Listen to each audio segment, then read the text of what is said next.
namna ya kufanikisha wazo lililobeba kesho yako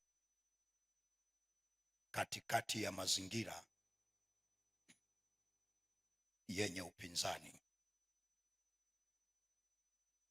Namna ya kufanikisha wazo lililobeba kesho yako katikati ya mazingira yenye upinzani. Kitabu cha Marko sura ya pili. Marko sura ya pili na ule mstari wa kwanza mpaka wa 12, na wenzetu watatuwekea na tutasoma pamoja kwa sauti kubwa. Sema amen. Mnasimama eh? Oh, wow. Hallelujah. Basi naomba tusimame kusoma. Oh, nyie watu ni watu wazuri sana. Okay, 1, 2, 3 tusome kwa sauti kubwa, twende. Akaingia Kapernaumu tena baada ya siku kadhaa, ikasikiwa ya kwamba yumo nyumbani. Wakakusanyika watu wengi, isibaki nafasi hata mlangoni. Akawa akisema nao neno lake. Wakaja watu wakimletea mtu mwenye kupooza, anachukuliwa na watu 4. Na walipokuwa hawawezi kumkaribia kwa sababu ya makutano, walitoboa dari pale alipokuwapo, na wakiisha kulivunja, wakaliteremsha godoro alilolilalia yule mwenye kupooza. Naye Yesu alipoiona imani yao, akamwambia yule mwenye kupooza, mwanangu, umesamehewa dhambi zako. Na baadhi ya waandishi waliokuwako huko wameketi, wakifikiri mioyoni mwao, mbona huyu anasema hivi? Anakufuru. Ni nani awezaye kusamehe dhambi isipokuwa mmoja, ndiye Mungu? Mara Yesu akafahamu rohoni mwake kwamba wanafikiri hivyo nafsini mwao. Akawaambia, mbona mnafikiri hivi mioyoni mwenu? Vyepesi ni vipi kumwambia mwenye kupooza, umesamehewa dhambi zako, au kusema, ondoka ujitwike godoro lako uende? Lakini mpate kujua ya kwamba Mwana wa Adamu anayo amri duniani ya kusamehe dhambi. Hapo amwambia yule mwenye kupooza na kuambia, ondoka ujitwike godoro lako uende nyumbani kwako. Mstari wa 12 kwa sauti kubwa kabisa, twende.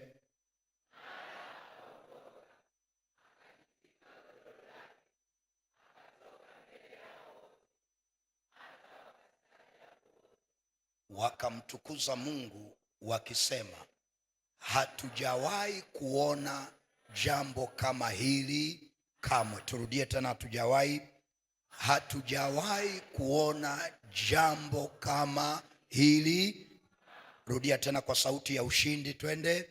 Hatujawahi kuona jambo kama hili kamwe. Pigie Yesu makofi mazuri. Alafu naomba uketi kwenye uwepo wa Bwana. Naomba uketi katika uwepo wa Bwana. Natamani unisikilize siku hii ya leo tunapojifunza somo hili, namna ya kufanikisha wazo lako ambalo limebeba kesho yako katikati ya mazingira yenye upinzani. Na kabla sijaenda ndani, nataka niseme hivi. Moja ya mtumishi mmoja mkubwa, na kwa sasa ameshatwaliwa, lakini wengi tutakuwa tunamfahamu, alikuwa anaitwa Dr. Maris Mulo. Kwenye kila kitabu alichoandika hakuacha kuandika maneno haya, kwamba unapopita kwenye makaburi, maeneo ambayo yana makaburi, na tunayaona makaburi yamezika ndugu zetu, yamezika majirani zetu, Anasema hayo makaburi unayoyaona yamemeza watu ambao wamekufa na mawazo ambayo hayajafanyiwa kazi. Wamekufa na biashara ambazo hatujaziona bado na zilikuwa ndani yao. Wamekufa na ideas za michoro ya majengo ambayo bado hatujawahi kuona na hatutaka tuione, kwa sababu Mungu alikuwa ameweka ndani yao. Kwa hiyo watu wengi tuna ideas, tuna mawazo, lakini changamoto ni namna gani ya kuyafanikisha hayo mawazo. Ndiyo changamoto ilipo, kwa sababu mazingira tulionayo ya Afrika, tuna watu ambao tuna roho za korosho, ambao tukishaona una wazo zuri linaloweza kukuvusha wewe na familia na taasisi, hatuko tayari kuona hilo wazo unalitekeleza na linafanikiwa. Kwa sababu Waafrika tulio wengi tunaona kwamba wazo lake likifanikiwa atasifiwa yeye, na hatuko tayari usifiwe wewe. Kwa ni bora tukuloge, ni bora tukupige vita, ni bora tukupige mawe ili wazo lako lisifanikiwe. Na ndiyo maana na mimi leo ninahubiria watu ambao wana mawazo makubwa ya kiuchumi, wana mawazo makubwa sana ya kibiashara, lakini changamoto ni namna gani unavyoyafanikisha hayo mawazo. Ndiyo changamoto, namna gani unavyoyafanikisha hayo mawazo. Kwa hiyo kama unaandika, andika lengo la somo. Andika lengo la somo. Lengo la somo andika ni ili kuinua imani yako. Ni ili kuinua imani yako itakayokusaidia usilidharau wala kulitupa au kuliacha wazo lilonalo ambalo limebeba kesho yako kwa sababu ya upinzani uliokutana nao njiani. Kwa hiyo lengo letu la somo ni kuinua imani yako ambayo itakufanya usidharau wazo hata kama ni dogo. Usijaribu kudharau wazo lako kwa sababu ya mazingira ambayo umekutana nayo. Usijaribu kulitupa wazo ulilonalo kwa sababu ya vita ulionayo, kwa sababu huwa wanasema every successful person has a painful story. Tunaenda pamoja? Na kuna mtu angetamani alale leo maskini alafu kesho amke ni nani? Ni bilionea. Kwa Mungu haiendagi hivyo. Lazima hapa katikati kuna mchakato, na cha kwanza Mungu anachokupa, anakupa wazo. Kwa maneno mengine anakupa neno.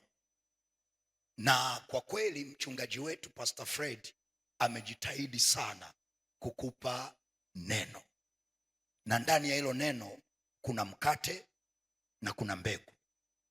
Mbegu ni wazo ambalo Mungu anakupa, na tunafahamu pia kwamba kanisa letu hili ni mahali ambapo wanakuja watu wenye hatima kubwa, wenye mawazo makubwa.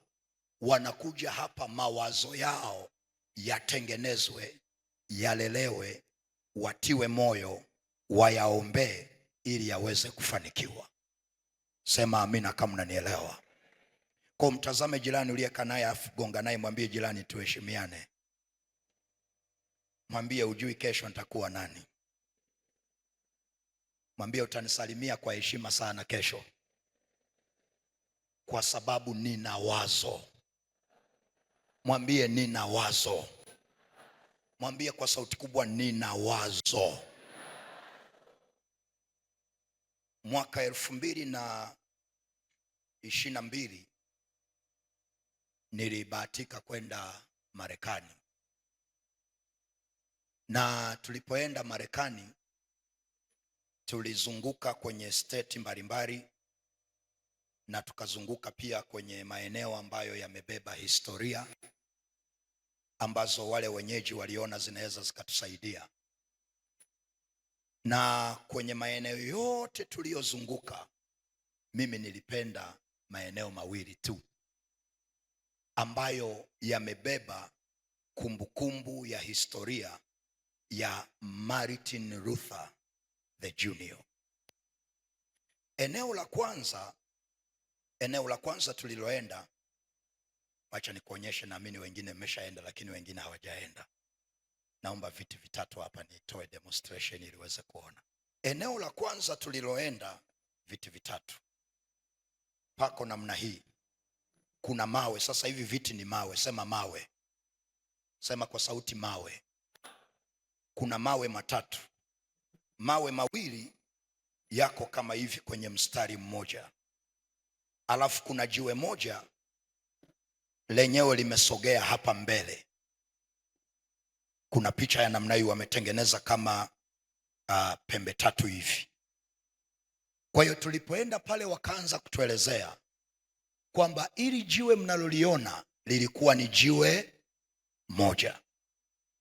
Na wakatueleza falsafa ya Dr. Martin Luther ya kwamba alikubali kumeguka kwenye jiwe ambalo lilikuwa jiwe moja. Na alikubali kumeguka kwa sababu ya idea aliyokuwa nayo. Akasogea wapi? Mbele. Kwa hiyo funzo lililoko pale, kuna watu wengi ambao tuna ideas lakini bado tumeng'ang'ania. Hatutaki kulipa gharama ya kukubali kumeguka, kuachana na misingi ya familia, kuachana na yale mawazo ya familia kwamba unajua kwetu hakuna aliyewahi kuinuka. Lazima ukubali kumeguka ili usogee wapi? Mbele. Alafu uwe ni jiwe kuu la pembeni katika jina la Yesu.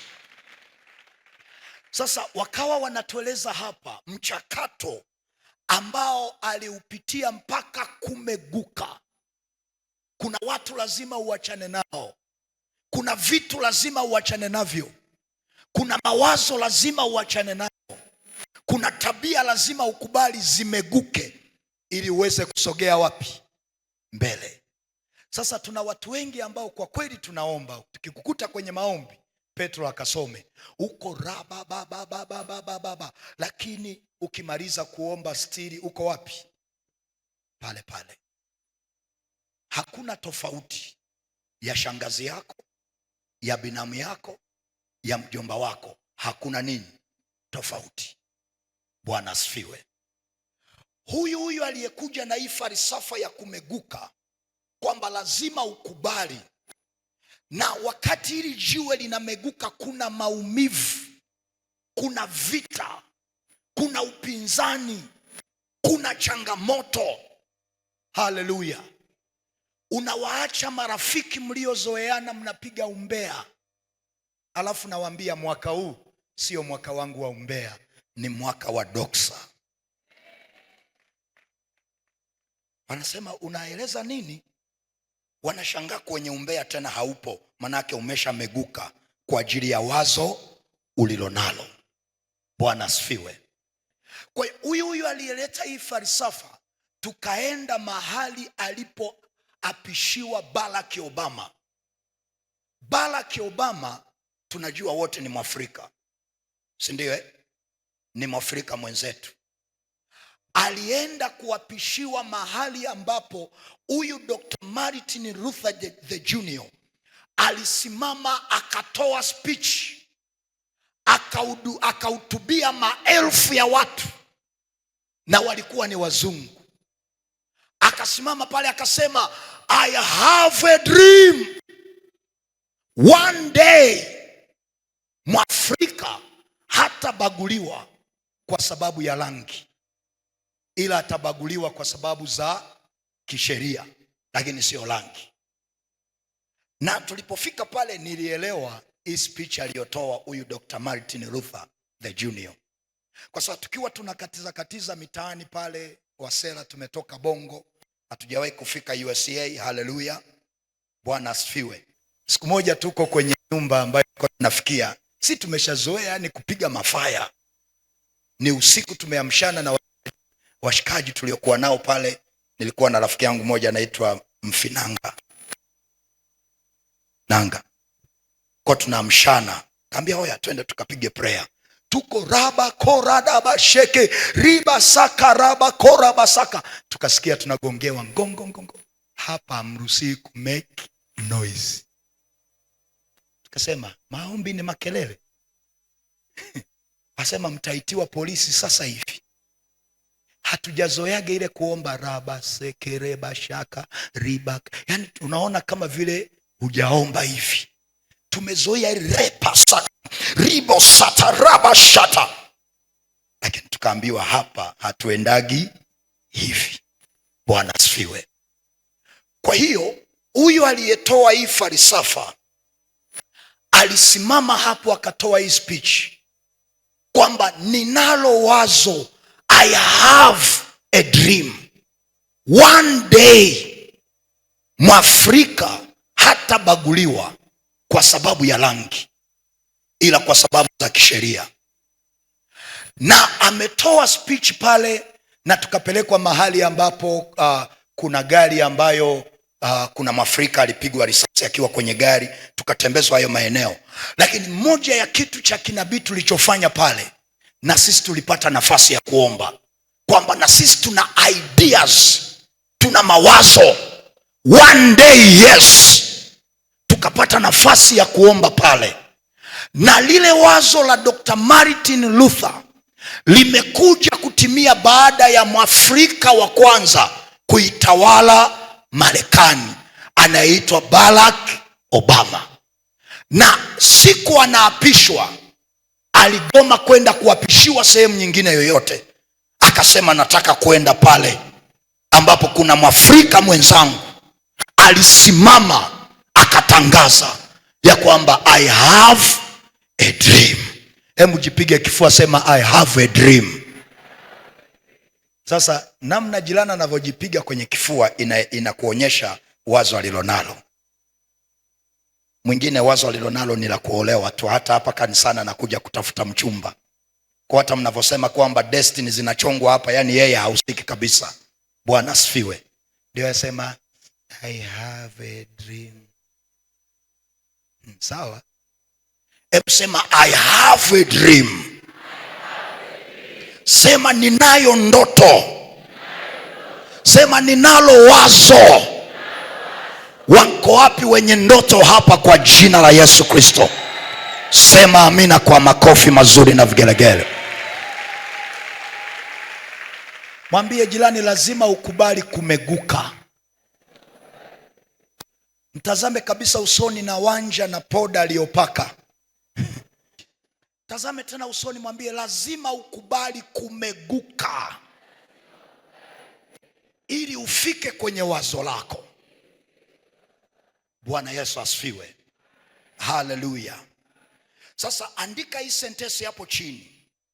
Andika kuna uwezekano mkubwa sana wa kulidharau wazo lako. Kuna uwezekano mkubwa sana wa kulidharau wazo lako, au kuliacha wazo lako, au kuyaasi maono ulionayo kwa sababu ya upinzani uliokutana nao njiani. Kuna uwezekano mkubwa sana wa kuliacha wazo lako, wa kulidharau wazo lako, au kuna uwezekano mkubwa wa kuyaasi maono, kuyaasi yale mawazo ulionayo kwa sababu ya upinzani uliokutana nao wapi? Njiani. Andika kitabu cha Matendo ya Mitume 26 ule mstari wa 19. Matendo ya Mitume 26 na ule mstari wa 19. Na hii itakuwa kwako kwa jina la Yesu. Haya tusome wote kwa sauti kubwa. Unaposoma soma kwa imani, na ndicho kitakachotokea kwako. 1 2 3 twende. Kwa hiyo Mfalme Agripa, siku ya asi yale maono. Tusome tena kwa sauti kubwa, 1 2 3 twende.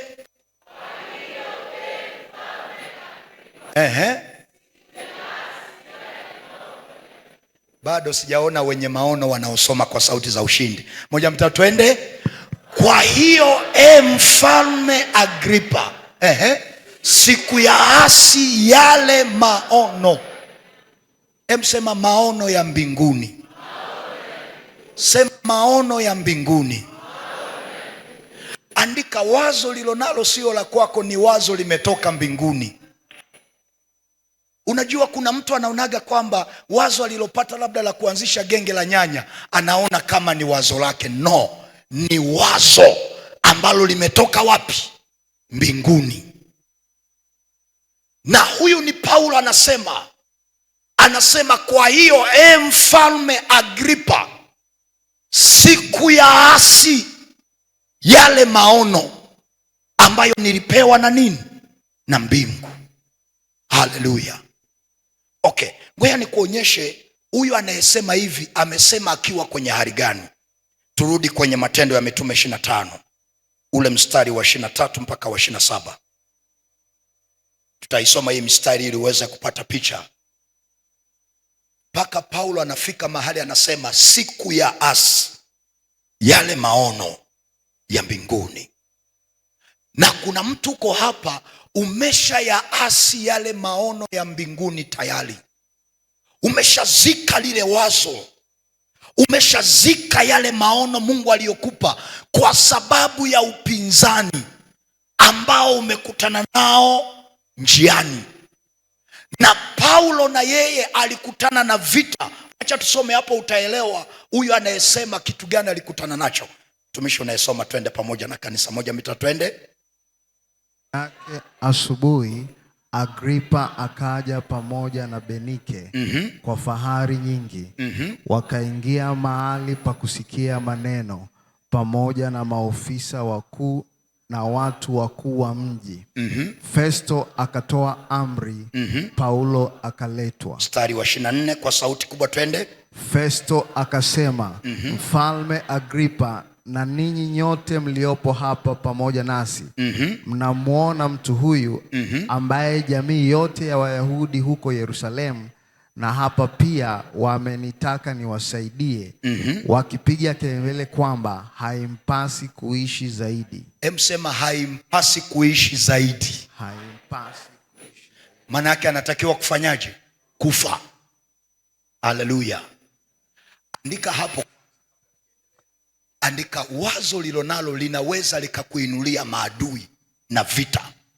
Wazo lilonalo linaweza likakuinulia vita na likakuinulia maadui ambao usipokaa sawasawa wanaweza wakaondoa na uhai wako, kwa sababu ya utukufu wa lile wazo ambalo wameliona unalo.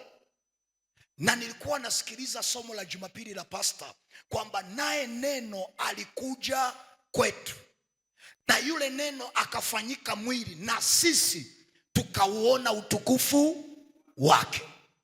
Kwa hiyo kuna watu hawaangalii tu wazo lilonalo, wanaangalia utukufu wa lile wazo likishafanyika mwili. Wakati wewe unaona wazo ni dogo, kuna watu hawaoni udogo wa wazo lako. Wao wanaona utukufu wa wazo ulilonalo, ya kwamba hili wazo alilonalo likifanikiwa hawezi kubakia pale pale. Hili wazo alilonalo likifanikiwa hawezi kuendelea kuitwa majina yale yale. Hili wazo likifanikiwa kuna watu watamuinamia kama Yusufu. Haleluya. Na mimi ninakuombea wazo lilonalo lifanyike mwili kwa jina la Yesu. Sema amina kama unanielewa. Na Mungu akulinde wewe kwa sababu ya wazo la mbinguni ulilolibeba kwenye maisha yako. Wako wapi waliobeba mawazo ya mbinguni hapa? Sema amina kama unanielewa. Kaa kwanza chini. Okay, twende kwanza vizuri. Paulo anasema siku ya asi maono ya wapi? Kwa hiyo wazo sio la kwako, ila umepewa na nini? Na mbingu. Amen. Ngoja nirudie tena. Hilo wazo la kuanzisha kampuni sio la kwako. Ni mbingu zimeleta hilo wazo kwenye maisha yako. Hilo wazo la kuanzisha mahali pa kupika chakula Dodoma, na tayari umetapewa na jina Doxa. Haleluya. Hilo wazo sio la kwako, ni wazo umepewa na nini? Na mbingu. Haleluya.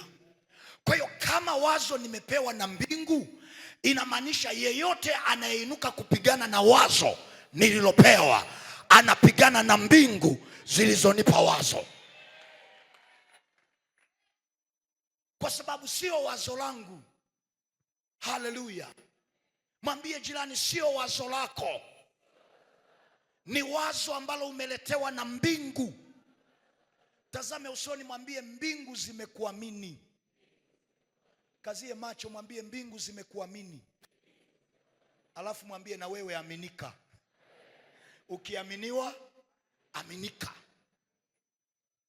Na ili ujue kwamba ni wazo la mbingu, wakati unasema sijui nifanye, sijui niache, itakuwaje, kadiri unavyo delay, unashangaa mbingu zinahamisha hilo wazo kwako, wanalipeleka kwa mtu mwingine. Kesho unapita mtaani, unakuta restaurant imeandikwa Doxa. Alafu nabaki unasema, lakini hili wazo lilikuwa la kwangu. Mbingu zilikuamini, zikakupa wazo, ila huaminiki. Tazame jirani, mwambie huaminiki. Kwa hiyo kama ni wazo umepewa na mbingu, yeyote anayepingana na wazo lilonalo anapigana na mbingu zilizokupa wazo. Na ndio maana maandiko yanasema vita si vya kwako. Vita ni vya nani? Gonga na jirani, mwambie vita ni ya Bwana. Wewe nenda karelax, kanywa juisi ya embe. Vita ni ya mwenye wazo. Haleluya. Kwa hiyo huyu Paulo alipelekwa mahali ambapo wamekusanyika watu watesi, wana hasira kwa ajili ya wazo alilonalo, kwa ajili ya maono aliyopewa na mbingu. Na maandiko yanasema hawa watu walitaka kumuua. Na kuna mtu uko hapa ofisini unachukiwa, kwenye familia unachukiwa, unatafuta dhambi mpaka mfukoni huoni, ila ni kwa sababu ya wazo linalo ambalo wewe unalizalau, watesi wako hawalizalau. Wanaona utukufu wa hilo wazo na wanasema the only way ya kumkomoa huyu mtu ni kumuua. My dear, kama mbingu zimekuamini na zimekupa wazo, hautakufa bali utaishi. Nasema hautakufa bali utaishi mpaka wazo lilopewa na mbingu limetimia. Na mwaka huu ninakutangazia ya kwamba hilo wazo litavaa mwili na watu watauona utukufu wa hilo wazo. Wako wapi wenye ideas hapa? Wangesema amina. Sema kwa sauti ya amen. Kaa kwanza chini. Tuendelee mstari unaofuata. Lakini mimi naliona kwamba hakutenda neno la kustahili kuuawa, na yeye mwenyewe alipotaka kuhukumiwa na Kaisari, nilikusudia kumpeleka kwake. Mstari unaofuata. Kwa sauti twende. Nami katika habari yake sina neno la hakika la kumwandikia Bwana. Rudia tena kwa sauti moja, twende. Nami katika habari yake sina neno la hakika kumwandikia Bwana. Kwa hiyo nimemleta hapa mbele yenu, hasa mbele yako wewe Mfalme Agripa, ili akiisha kuhojiwa nipate neno la kuandika.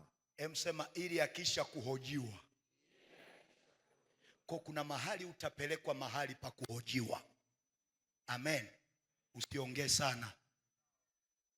Ndio maana hata Yesu alipoulizwa wewe ni mwana wa Mungu, alifunga nini?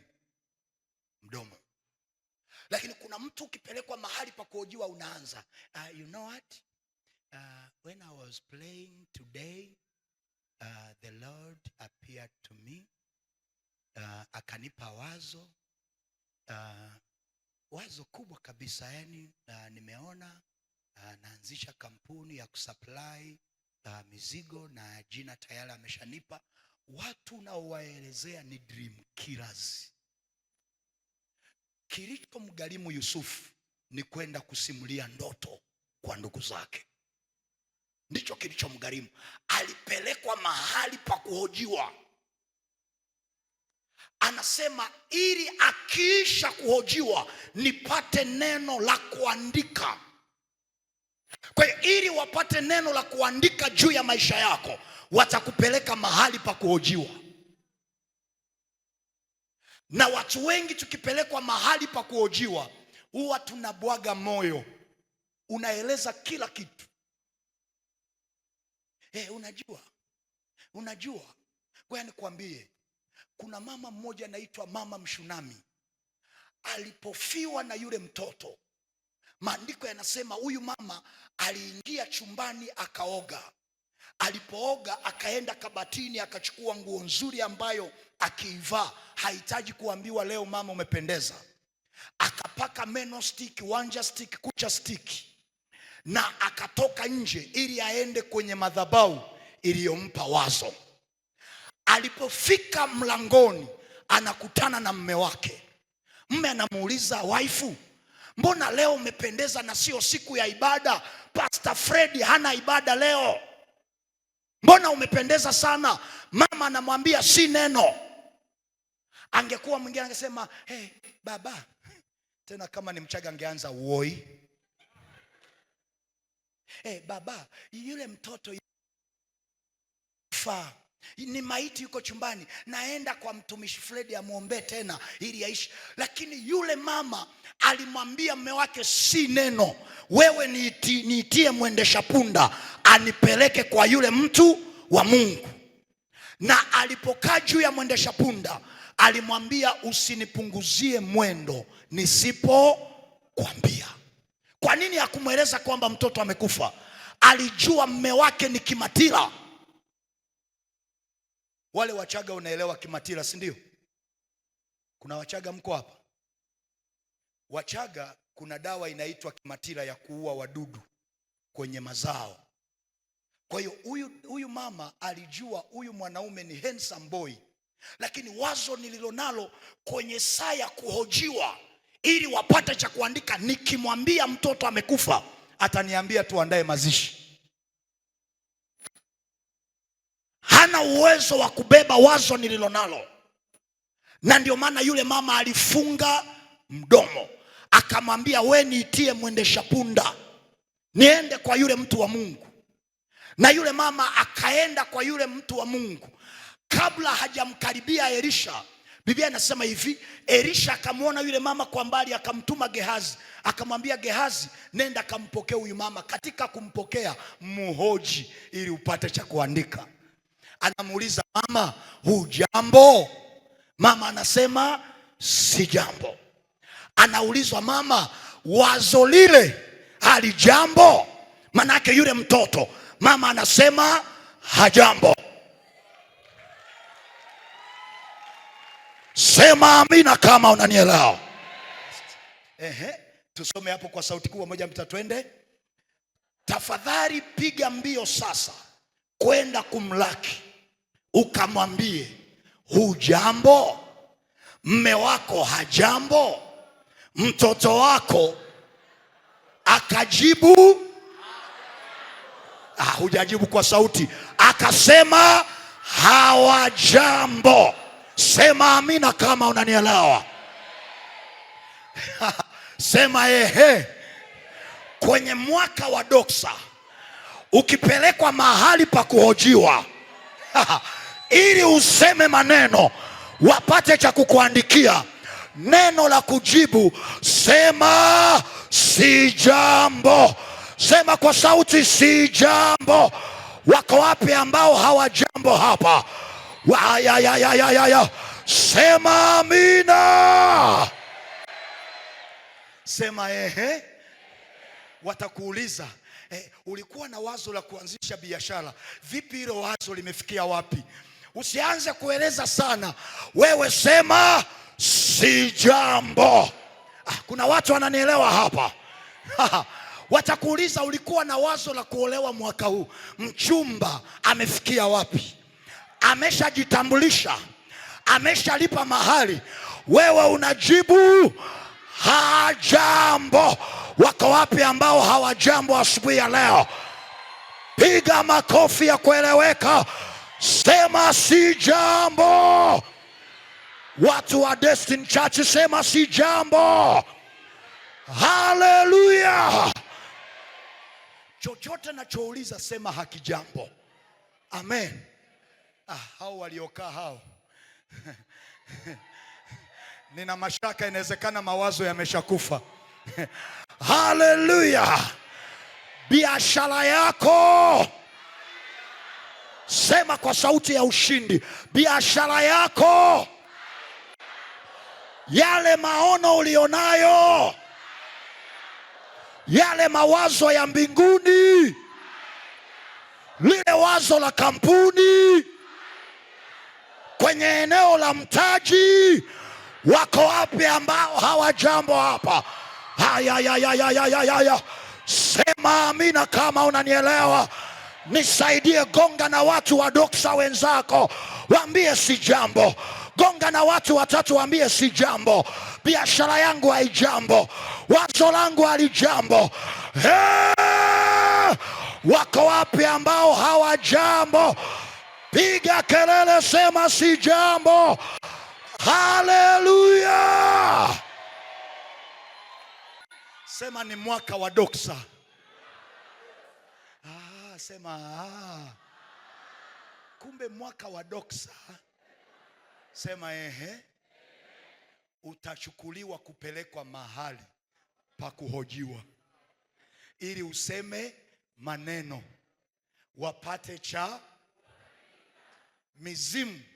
Itakupeleka mahali pa kuhojiwa ili wapate cha kuandika kwamba huyu anataka afungue kampuni na kwenye hii familia hawaruhusiwi. Huyu amesema anataka aolewe na handsome boy kama mwalimu. Alafu ndoa ya madhabahuni kwao wanaolewa wakishazaa before marriage. Watakupeleka mahali pa kukuhoji. Ukifika pale, kuwa kama Yesu. Yesu akujibu. Mwambie jirani, Yesu akujibu. Na huyu mama alipoulizwa, kila anachoambiwa, mama, ndoa haijambo, tena anajibu kwa mapozi, si jambo. Anaulizwa, mama, yule mtoto naye. Mama mchungaji, najaribu kuwaza, angekuwa mama wa Destiny City Church, angeanza, Pastor Freddy, yalawi. Anakuuliza, kuna nini? Si yule mtoto ulioniombea nikampata amekufa. Hatutasema vimekufa, tutasema havijambo. Wazo lako halijambo, biashara yako haijambo, mahusiano yako hayajambo, ofisi yako haijambo. Wako wapi ambao hawajambo hapa? Haya. Piga kelele, sema si jambo. Wako wapi wenye mawazo ya biashara hapa, wanaosema si jambo? Nasema pokea, sema amina. Piga kelele, sema si jambo.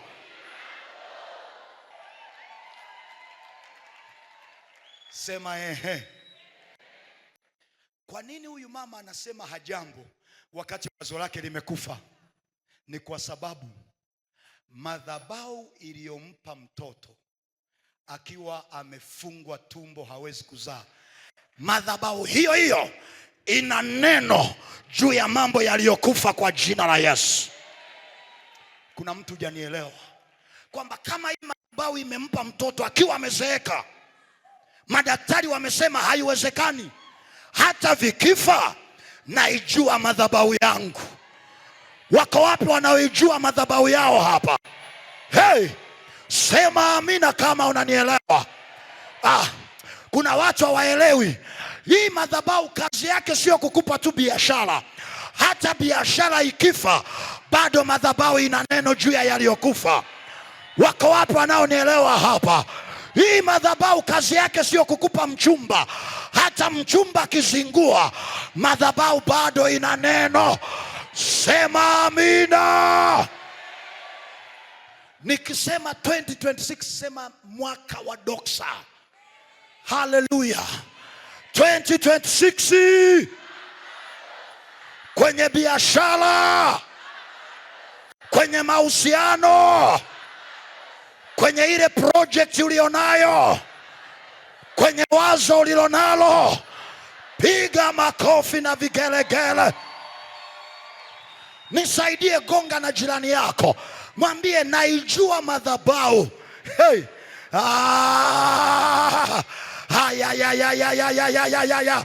Hey. Haleluya. Hey. Wanaona unakuja City Destiny Church unalia, wanakuambia si ungekaa nyumbani, biashara imeshakufa. Waambie hii madhabahu iliyonipa mtaji ina neno hata juu ya mambo yaliyokufa, ina neno hata juu ya maono yaliyokufa. Wako wapo washindi wanaonielewa hapa? Ninatabiri asubuhi ya leo, maono yaliyokufa yainuke tena mwaka huu. Mawazo yaliyokufa yainuke tena mwaka huu. Mipango iliyokufa iinuke tena mwaka huu. Wako wapi washindi wanaonielewa hapa? Piga kelele, sema mwaka wa doksa.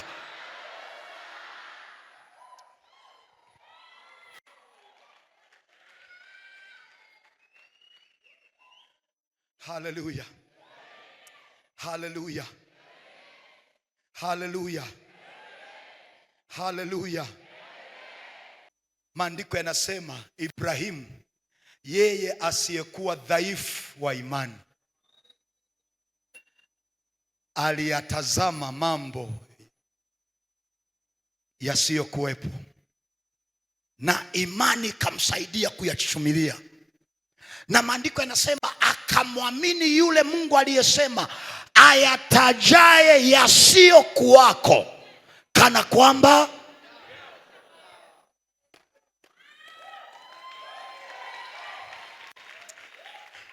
Unajua ni wachache wanaelewa. Sasa unajua hii madhabahu ishaanza kunipa mafunuo sasa. Haleluya. Maana yake nini? Haleluya. Huyu mama hakuwa anaangalia mtoto aliyekufa, alikuwa anamuona mtoto wake yuko hai. Ndio maana alipata ujasiri wa kwenda kuoga. Anaoga bafuni, mtoto ni maiti. Unapata wapi ujasiri wa kuoga? Yuko anajibu maombi.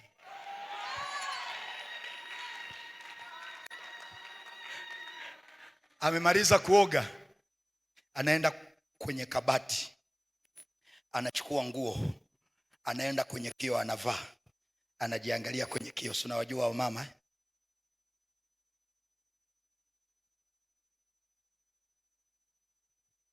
na nywele ana msiba. Alipomaliza anatoka, anakutana na baba. Baba anamwambia, mke wangu, leo mbona umependeza? Anamwambia si neno. Anamuuliza, kwani leo ni mwandamo wa mwezi? Ambia no, si neno. We niitie mwendesha punda. Kwa nini? Moja ya kosa la Wakristo wa leo, hawajui madhabahu iliyowapa wazo. Wazo amelipatia madhabahu ya Destiny. Wazo limekufa, anaenda madhabahu nyingine kwenda kuliombea. Elisha anamwambia mama, nakupa Gehazi, nenda naye. Ambia madhabahu yangu ni wewe, ni wewe. Haleluya. Changamoto ya sisi wa Kristo wa leo, hatujui madhabahu gani imekupa wazo. Na ndio maana hata wazo likifa unatangatanga, hujui uende wapi. Huyu mama anaijua madhabahu iliyompa mtoto, na anasema hii madhabahu kama ilinipa mtoto nikiwa nimezeeka, ina neno. Mwambie jirani, bado hii madhabahu ina neno juu ya mambo yaliyokufa. Sasa tujifunze kwa kuangalia mambo matatu tu, alafu tupate nafasi ya kuomba. Jambo la kwanza, andika: siku zote mafanikio huwa yanaanza kama wazo ndani ya mtu. Siku zote mafanikio yanaanza kama wazo ndani ya nani? Ndani ya mtu. Kabla sija kupeleka kwenye maandiko, nikupe hichi kisa. Nilikuwa nasoma mtu aliyegundua ATM machine. Kuna watu mko hapa, mnaenda pale benki, unachomeka kadi, unabonyeza pale, hela zina unachukua hela zako, unaondoka. Haujawahi kuwaza kwamba lile ni wazo la mtu.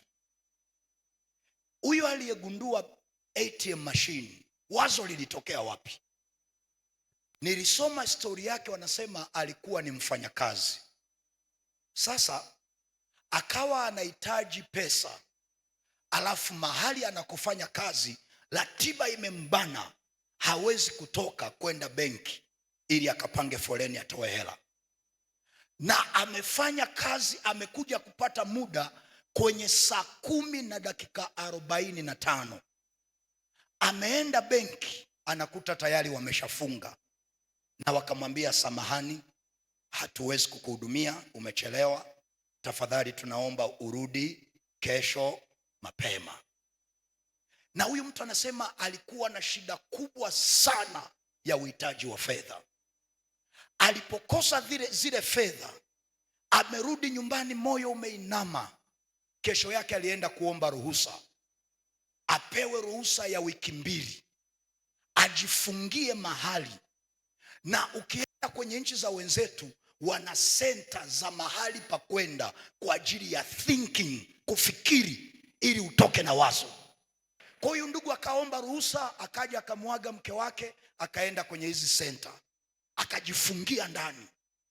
Anawaza, ni namna gani tunaweza tukafanya, nawezaje kufanya namna gani ambayo mtu akihitaji pesa, hata ule muda wa benki ukiisha, anaweza akapata pesa zake.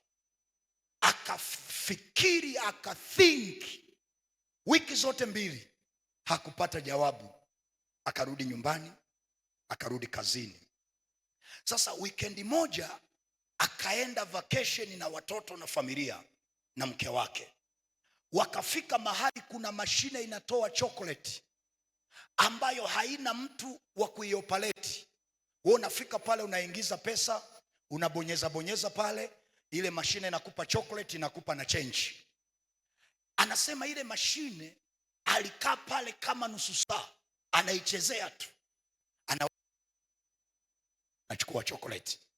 Baadaye akarudi tena nyumbani, akaenda kuomba tena ruhusa, akarudi tena mahali pa kufikiri. Ndio akakaa, akaanza kutengeneza kitu ambacho kinaweza kikasoma taarifa zako za kibenki na kikakusaidia. Kwa hiyo akawaza, akathink, ndio akatoka na hilo wazo na akatengeneza hiyo ATM machine. Na alipotengeneza ATM machine akaifanyia majaribio, ndio akaenda kuuza hilo wazo kwenye mabenki.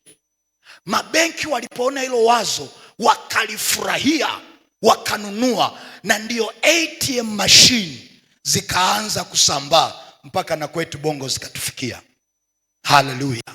Unaendesha Mercedes Benz, Toyota, hayo ni majina ya watu wenye mawazo yao.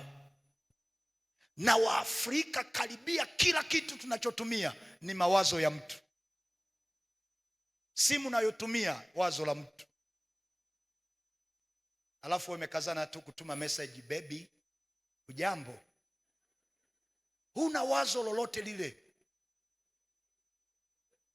Baby Zawadi yangu ya jana uliipokea?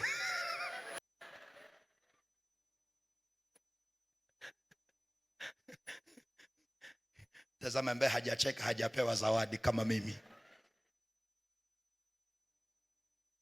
Okay, ukiona microphone hii inayohubiria, ni mtu alikaa kawaza kwamba tunawezaje kutengeneza kitu ambacho kinaweza kikaipeleka sauti mbali, kwa sababu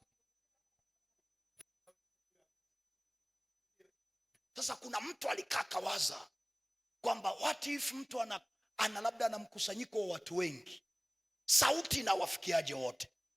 Akaenda akajifungia ndani akatafuta idea.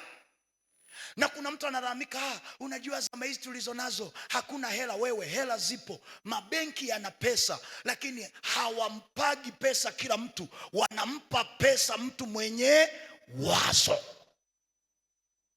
idea. Na ndio maana kuna mtu kazi yake tu ni kuandika business plan, business proposal yetu, yani ni kuandikia watu ideas. Lakini changamoto ya hao watu mnaoandikiaga wengine business plan na proposal, maisha yenu hayaendani na mawazo mnayotupa. Maisha yenu yamestaki, alafu unamuuzia mtu wazo ambalo linamfanikisha, wewe uko pale pale. Na kwenye huu mwaka wa Doksa, omba sana Mungu akupe wazo. Neno linapoachiliwa linakuja na fursa, linakuja na mkate na mbegu. Kila wakati unapopokea neno, ndani yake kuna mkate na kuna mbegu. Mkate kwa ajili ya chakula, mbegu kwa ajili ya kupanda ideas. Na kuna mtu kwenye siku 35 za maombi, tukikuuliza neno ambalo pastor ameliachilia, umetoka na idea ipi? Una wazo lolote lile? Kwa hiyo nataka ufahamu, mafanikio yanaanza kama wazo, hayaanzi kwenye shanda la bababa. Shanda la bababa, maandiko yanasema utakusudia neno, nalo litafanyaje? Na Bwana ataziangazia mwanga njia zako. Kwa cha kwanza lazima ukusudie, uwe na wazo. Haleluya. Tazame jirani, mwambie cha kwanza lazima uwe na wazo. Tunaweza tukasema mwaka wa Doksa, mwaka wa Doksa, sawa. Wewe kama individual una wazo gani kwenye mwaka wa Doksa? Hata Yusuf kilichomfanikisha ni idea. Kuna mtu, baba naomba upako wa Yusuf. Sawa, ukipelekwa mbele ya mama leo, una idea gani ya kuivusha nchi? Yusufu ni wazo. Alipotafasiri ndoto, akatoa wazo kwamba mfalme na atafute mtu atakayeweka akiba. Kwa tunaposema ni mwaka wa kuinuliwa, mwaka wa utukufu, my dear, hauwezi kuinuliwa usipokuwa na wazo. Huwezi kuketishwa na wakuu usipokuwa na wazo. Siku moja mtu mmoja alinichallenge. Nilikuwa kwenye hoteli moja, ilikuwa na presidential room, zilikuwa 2. Alafu hiyo wiki Mheshimiwa Kikwete akawa anapita hapo. Kwa na mimi niko kwenye president moja. Of course walifuatilia watu wenye hekima, mnaelewa. Huyu aliyeko kwenye hichi chumba ni nani? Mungu tu akanitunza sababu ya Doksa. Sikuondolewa, haleluya. Sasa nilipoona nimebaki, nikapambana nionane na mheshimiwa. Nikaulizwa, ukionana naye unamwambia nini? Najua ndo wakili kashtuka, anasema hivi kweli unamwambia nini? Na ndio ikabidi niende kukaa chini kujifunza. Watu wengi tunatamani kuonana na watu wakuu, ila ukionana naye unamwambia nini?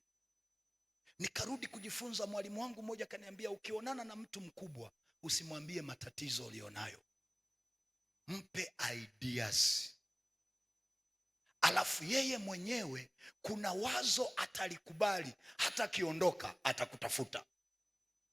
Lakini kuna mtu, mheshimiwa mheshimiwa, mimi nimesoma nina IT. Hakuna kanafasi huko wewe. Nenda na idea. Umesoma IT, leta idea. Umekutana na kiongozi, mwambie miko anavyoona hali ya nchi na masuala ya teknolojia, mimi nilikuwa na wazo hili. Yusuf hakwenda kuomba nafasi, yeye alishare wazo. Farao akasema hatuna mtu mwingine wa kutekeleza hili nini, hili wazo, ni wewe. Mwambie jirani, ni wewe. Tikise kabisa, mwambie ni wewe. Kwa kuna mtu kopa shandarababa, shandarababa, doksa. Haya, baada ya kuomba, una idea gani ya kukupeleka mbele ya wakuu? Una wazo gani? Tazame jirani, tazame kabisa usoni, muulize una wazo gani? Bandika mkono kwenye hicho kichwa, nikiombee leo. Huu ni mwaka wa doksa, mwaka wa utukufu, mwaka wa kuinuliwa. Kama Mungu alivyomuinua Yusufu, ndivyo atakavyoenda kukuinua na wewe. Sema Bwana Yesu. Sema kwa sauti kubwa, kwa hasira, Bwana Yesu, mwaka huu ninaombea ufahamu wangu na akili yangu. Bwana, nipe kuwa mbunifu, nipe kuwa majibu kwenye matatizo. Yesu, nisaidie akili yangu, nisiwe mtu wa kulalamika katikati ya matatizo. Nipe kuwa mbunifu, niwe majibu kwenye changamoto za watu, katika jina la Yesu. Akili yangu na ikomboa leo, ufahamu wangu na ukomboa leo. Sema ninapokea the spirit of excellence iliyokuwa juu ya Danieli, itakuwa na juu ya maisha yangu.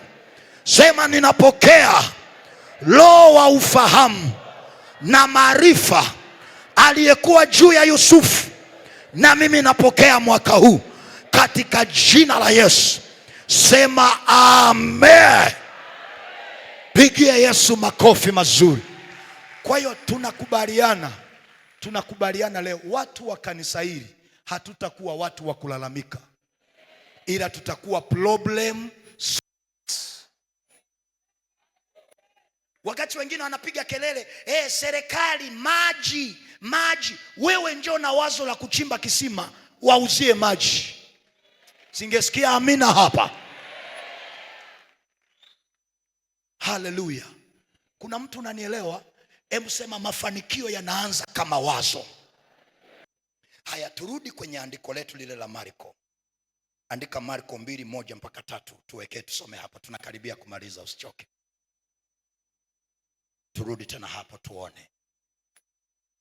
Haya, tusome tena kwa sauti kubwa sasa. Hapa nione watu wenye mawazo au wanaotaka Mungu awape ideas.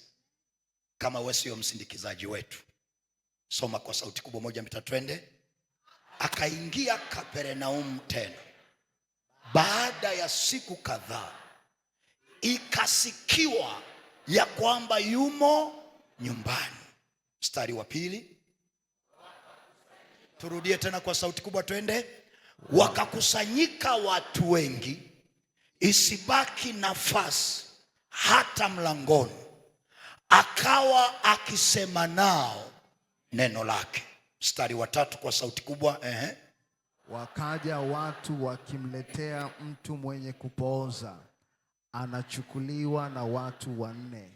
Okay, weka pause hapo, niangalie mimi. Kwenye maisha yako, hakikisha unaomba Mungu akupe marafiki sahihi.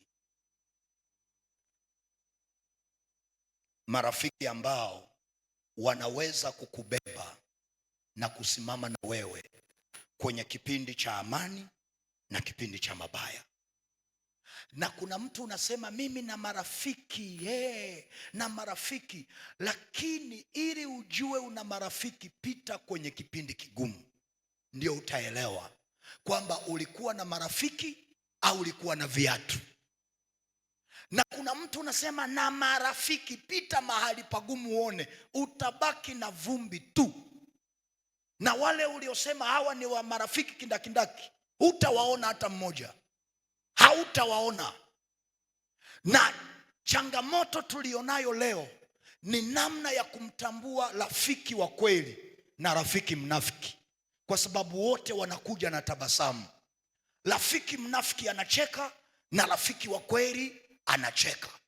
Usipoomba maombi Mungu afungue macho yako ya rohoni uweze kuwatambua nani ni nani, kuna mahali utaumia sana baada ya kuvunjwa moyo na yule uliyemjua ni rafiki. Atakuacha kwenye kipindi kigumu, utabaki na machozi. Na mimi nakuombea, ikiwa kwenye maisha yako kuna marafiki wanafiki wameingia, Mungu akutenge nao kwa jina la Yesu, na akupe marafiki sahihi watakaosimama na wewe kwenye raha na kwenye taabu katika jina la Yesu. Maandiko yanasema kuna hawa marafiki wanne ambao walikuwa na mwenzao anaumwa, wamehangaika naye kila mahali. Manake walikuwa marafiki watano, kwa huyu wanne anaumwa.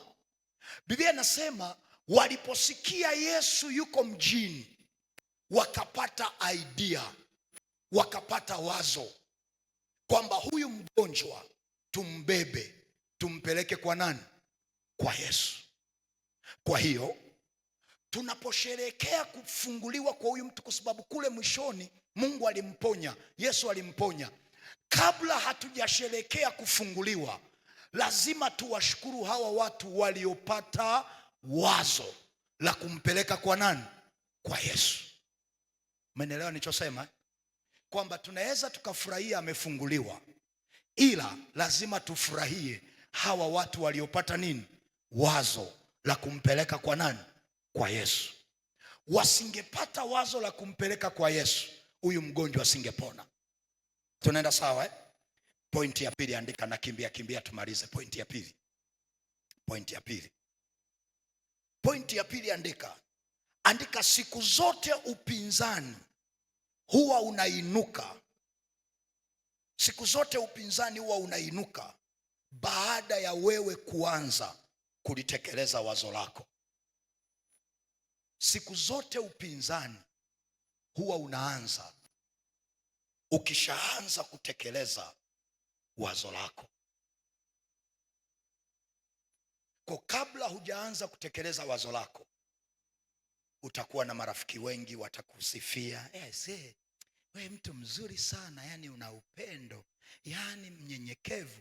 Anza kutekeleza wazo lako. Ana kiburi, analinga, anajisikia. Kwa nini? Umeanza kutekeleza nini? Wazo. Sasa ni kuonyesha upinzani waliokutana nao hawa. Amen. Andika tena Marko 2:4. Marko 2:4.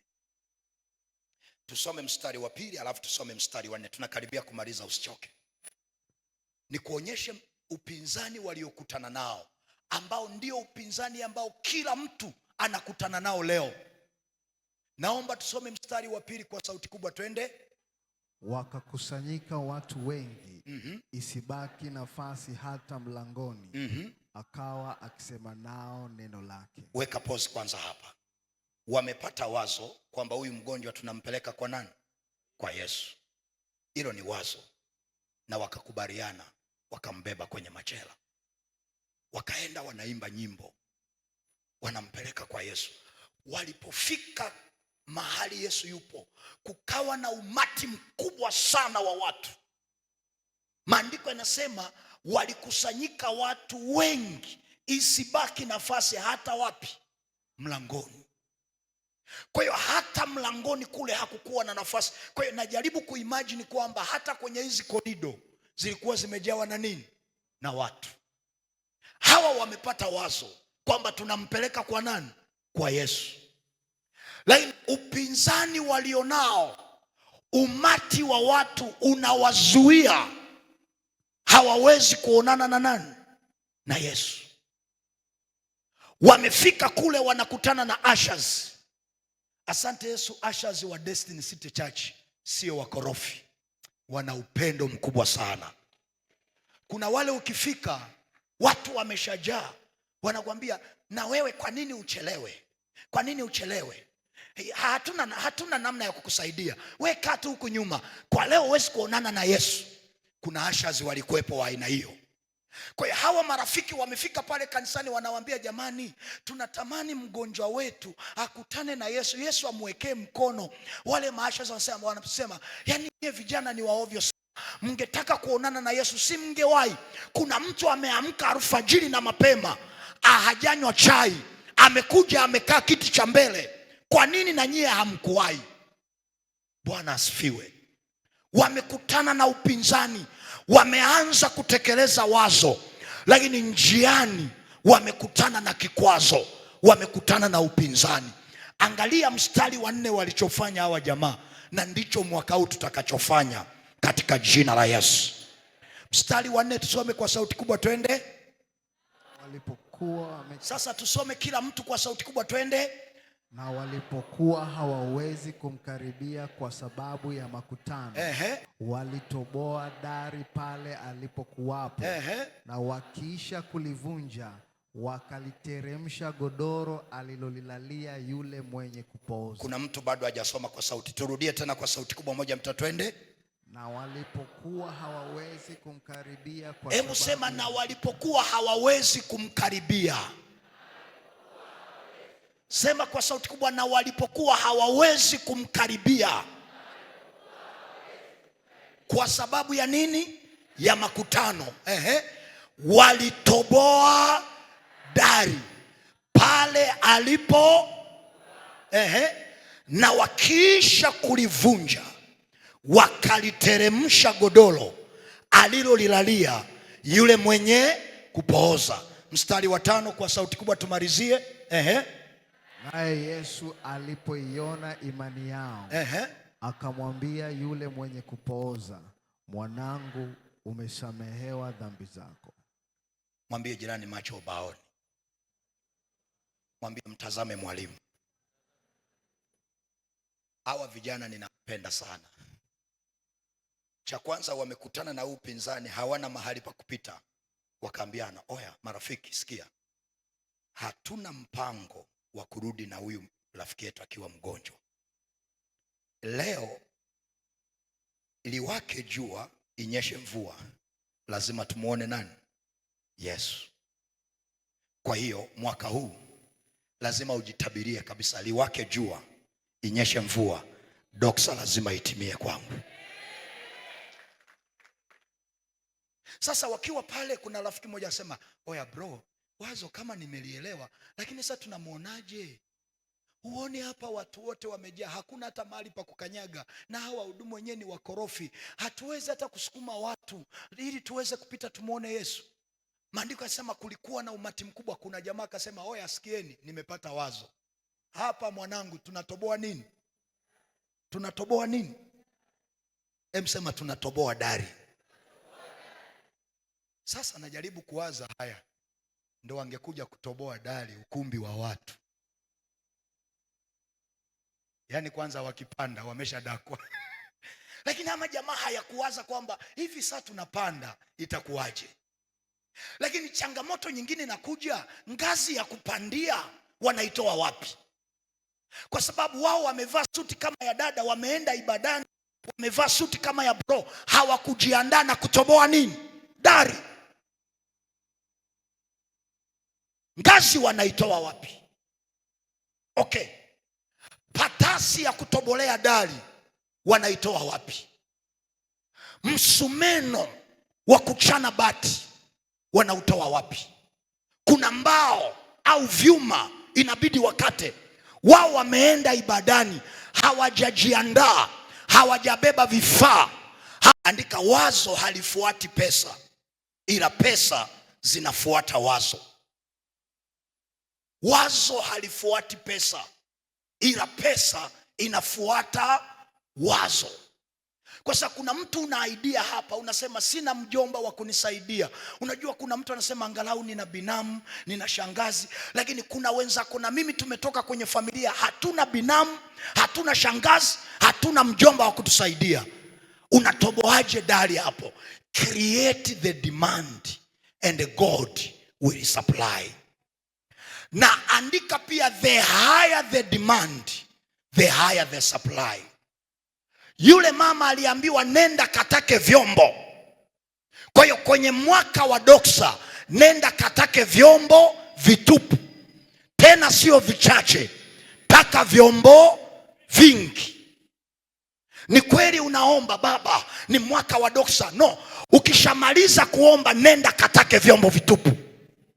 Create demand, kwa sababu pesa zinafuata nini? Wazo. Wazo haifuati pesa. Kasa kuna mtu anasema ngoja kwanza nitafute hela halafu ndio niweke mpango. Utakufa vibaya wewe, hujapata hata 100. Lakini pia kwa kuongezea, ndio ninamaliza. Hii ya ngapi? Ya pili, namaliza kwa kuongezea. Kuna habari ile ya Joshua aka sanduku la agano, ya kwamba mtakapokuwa mnawaongoza hao wana wa Israeli mtakutana na mto wa Jordan. Maandiko yanasema Mungu akamwambia Joshua, waambie makuhani waliolibeba sanduku la agano wakanyage kingo za nini? Za mto. Na wakishakanyaga kingo za mto, mto utafanyaje? Utagawanyika. Sasa kuna mtu kwa hapa uko baba, mto ugawanyike, napiga kama Musa alivyopiga mara ya kwanza. My dear, Mungu wa kipindi cha Musa sio Mungu wa kipindi cha Joshua. Musa alipiga maji yakagawanyika. Sisi tunakanyaga kingo za mto. Maana yake think big but start small. Kuna nguvu ya kuanza mambo. Kama unamwamini Mungu juu ya ujenzi, kesho nenda kasafishe kiwanja, peleka hata tofali moja. Umenielewa? Anza kutafuta ramani. Haleluya. Kwa kumalizia, mimi nilienda kwenye kiwanja cha milioni 16,500,000. Sina hata shilingi 10. Nilichonacho nina Yesu moyoni. Wametangaza viwanja na nimevielewa, na mimi nikaenda. Alafu nimeenda na majamaa yana briefcase ya hela. Tukafika pale kwenye kubagain, mmoja akasema mimi nitakupa milioni 11. Nikamwambia mzee, mimi nakupa milioni 13. Sina hata 100. Nina doksa tu. Jamaa kapanda, mzee mimi nitakupa 14. Nikamwambia mzee, sikia, mimi nakupa 16. Wote wakanyamaza kimya. Sasa sema ehe. Mzee akasema dogo, leta hela. Kaambia mzee, sikia, naomba unipe wiki hizi 2. Ambia nini, nimekataa watu wana hela hapa kwenye briefcase. Wewe una maana? Kaambia mzee, sikia, wiki 2 hiyo milioni 16 nakuletea. Akasema sawa. Kijana wangu uwe mwaminifu. Akasema sawa. Nikainuka pale nikaenda kwenye kile kiwanja. Nikasema imeandikwa. Natoboa dari sasa hapo Sina mpango wa kurudi Kigoma nikiwa sina kiwanja. Haleluya. Nikasema imeandikwa, mahali popote nyayo za miguu yenu zitakapokanyaga nimewapa. Nikasema kiwanja, sikia, kuanzia leo wewe ni mali yangu. Fungua milango ya pesa ipatikane nikulipie. Nikasema amen. Nikarudi nyumbani, sema amen. Nimefika nyumbani kwa mama mwalimu. Kaambia mama, nimepata kiwanja milioni 16 na nimemwambia mwenye kiwanja baada ya wiki 2 nalipa. Akaniambia, mtumishi wa Bwana, hiyo hela unatoa wapi? Yaani kuna neno kama alirudi nalo kidogo, aseme mbona kama unajiinua. Ila na imagine tu mwenyewe. Sasa mwenyewe baadaye nikafika mahali imani yangu ikaloa maji. Wiki ya kwanza ola. Wiki ya pili, siku ya kwanza, ya pili, ya tatu, ya 4, ya 5 ola. Hata buku amna. Ya 6, ya 7. Yule mzee anapiga simu anambia, mzee kesho wewe niamini. Siku ya 8 kafika, hata 100 hamna. Saa 1, saa 2 mzee anapiga simu. Kaambia mzee, jioni siku haijaisha, niamini mimi ni mtumishi wa Bwana. Ilipofika saa 9, sema ehe, simu ikaingia. Hello man of God. Sasa mimi yani nimejichokea, yani nimechoka baba yenu.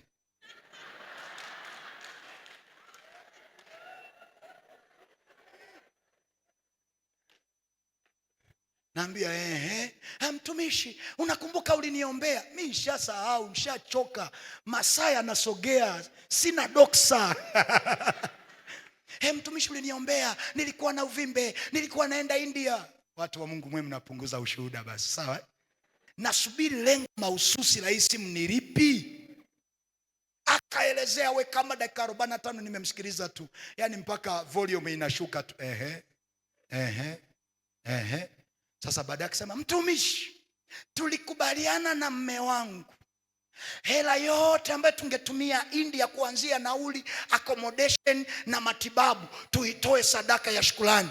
Nikasema apostle. Nikasema hebu niambie umesemaje?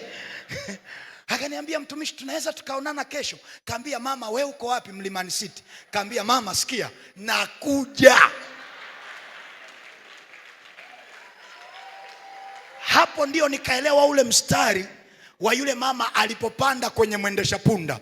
Na mimi nilikuwa sina gari, nilipanda bodaboda. Nikajisemea tu, Bwana asipoulinda mji. Nikamwambia mwendesha bodaboda, usipunguzie mwendo nisipo.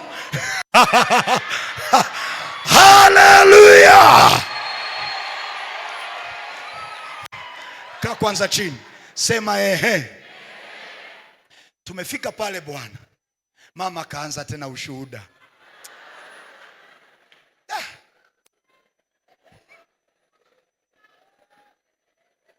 Hajui kama mwenzake ni mtobo wa dari. Nimekuja kutoka Kigoma, mimi ni muha wa Kigoma. Nimeenda na treni da, na sina mpango wa kurudi na treni da. Lazima nitoboe dari kwa jina la Yesu. Kuna watoboa dari wachache walioko hapa. Mama kaanza tena yale aliyonieleza. Natamani kumwambia mama, si umeshaniambia? Ila nikachukua unyenyekevu wa Pastor Fred. Akaeleza we. Baadaye akasema, mtumishi nisubiri hapa. Akaenda. Baadaye akaja na bahasha. Sasa bahasha alivyoishika, unajua Roho Mtakatifu ana kawaida ya kuchanganyikana na roho ya Kichaga, alafu vinaingia kwenye bahasha.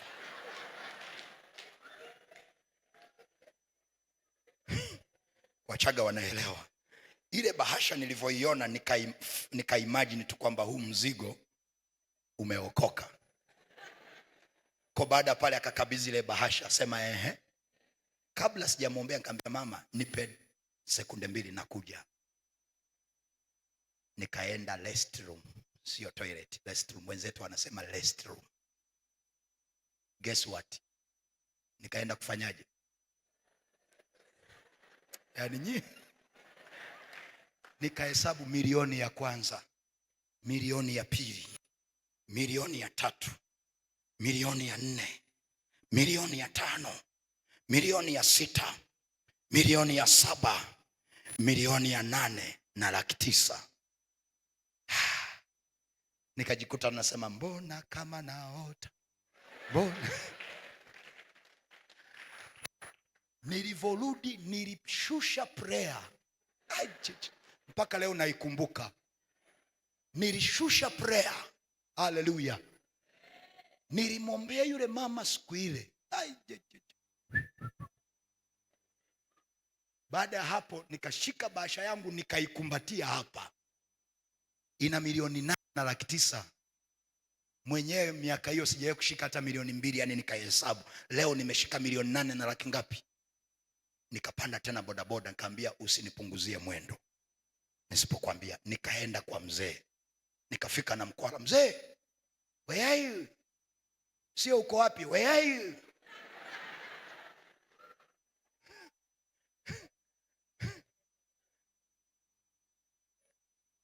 Naamini miaka hiyo wimbo wa Dr. Piana ungekuwa umeshatoka, lazima tu ningeanza nawezaje kunyamaza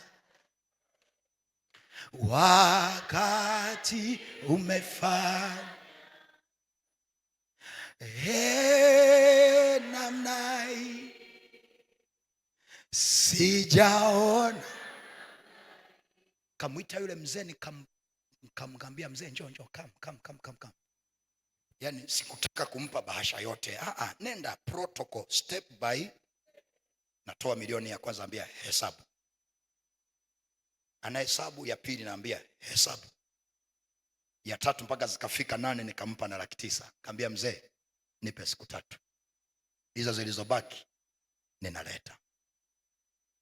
Nilipotoka pale Jumatatu yake nilikuwa nimepewa uhamisho, sikulipwa hela ya uhamisho.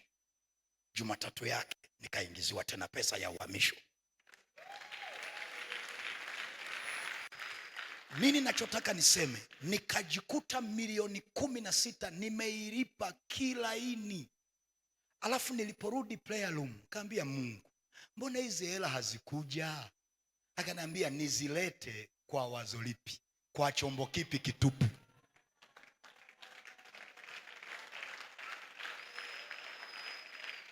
Chombo kipi kitupu ulicho nacho? Kwa sababu ili mafuta yaanze kumiminika ni mpaka mama alipoteka nini? Vyombo. Umenielewa? Kwa kuna kamtu kwa hapa, baba nipe neema ya kuokota dola. Utazisikia kwenye TV. If there is no demand, there is no. Kwa hiyo hawa watu patasi waliipata kwa sababu ya wazo. Ngazi waliipata kwa sababu ya wazo. Msumeno ulilazimika tu patikane kwa sababu ya nini? Ya wazo. Sema penye nia pana njia kwa jina la Yesu. Sema kwa sauti, penye nia pana njia. Gonga na jirani yako, mwambie penye nia pana njia. Haleluya. Na mimi nasimama kama nabii wa Bwana kwenye mwaka huu wa Doksa.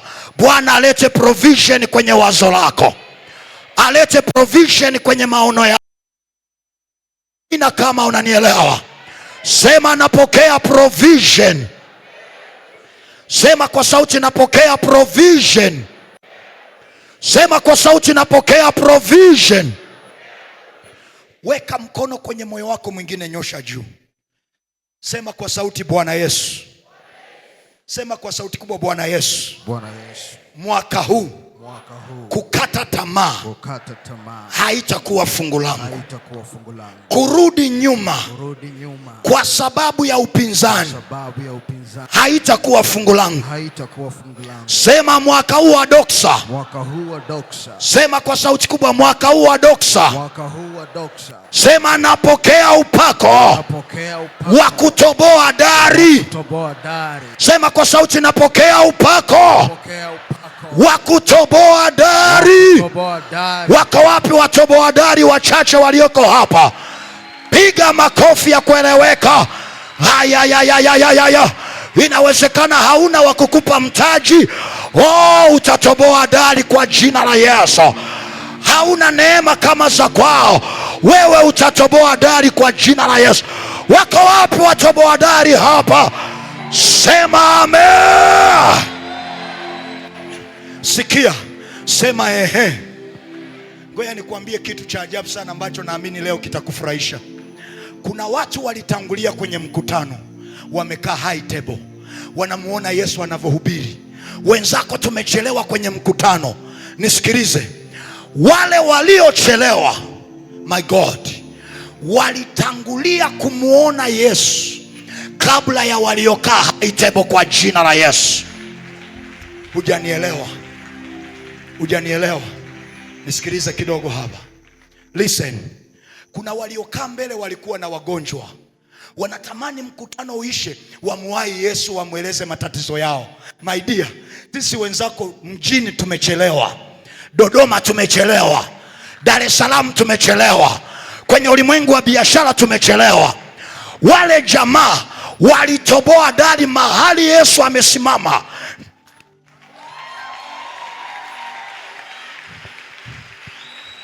Kuna mtu anielewi? Wakati hawa wa high table wanasubiri Yesu amalize kuhubiri, kuna wanaume wanasimamisha wanamsimamisha Pastor Fred akiwa anahubiri ili ashughulike na issue zao kwanza. Wako wapi wanaonielewa hapa? Haya, wako wapi watoboa dari walioko hapa? Sema natoboa dari. Wale waliokuwa high table wanasema siamalize, kuna ngoma zinatoboa. Wakamshusha mgonjwa mahali Yesu yupo, na kwa mara ya kwanza akasimamisha mahubiri, akamponya mgonjwa. Kama nafikiri Natania, leta mgonjwa alafu msimamishe Pastor Fred mahubiri, sio kitu rahisi. Lakini hawa jamaa imani yao ya kutoboa dari, walisimamisha ratiba ya mahubiri ili Yesu ashughulike na issue yao. Kuna watu bosi wako wataahirisha safari kwa ajili ya kusaini barua yako.